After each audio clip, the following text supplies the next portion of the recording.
Hello, my name is Andrew Riccio, and in this video I'll talk about the physics involved with counterweight trebuchets, and I'll include some beneficial strategies for designing trebuchets.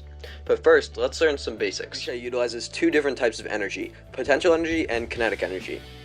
Potential energy is the energy stored in an object as a result of its vertical position or height. Kinetic energy is the energy of motion. Potential energy is present at the start of the trebuchet's motion, so it's right here. Kinetic energy is present once the object goes into motion, so there's a transfer from potential energy to kinetic energy here. That's the important thing to remember.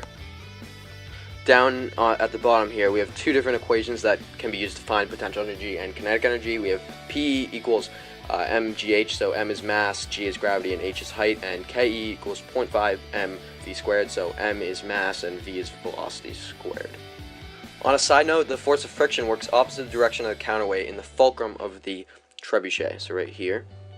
The force of air resistance works opposite the direction of the projectile motion once the object's in the air, so object here, air resistance goes the opposite direction. There's also a centripetal force that occurs when the sling's released, so CF. Next, I'll highlight some key design elements such as pivot point, counterweight, adding wheels, and length of sling. The pivot point should be closer to the counterweight than to the payload. In this diagram, 1 is greater than 2.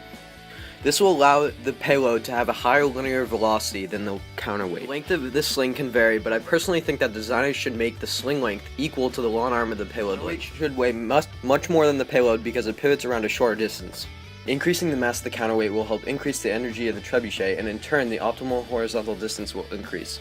Adding wheels will add more energy to the trebuchet as the whole machine shifts slightly forward to make sure the counterweight falls straight down. The challenge is to take these four factors and determine the best design to maximize the horizontal distance of the payload. Good luck!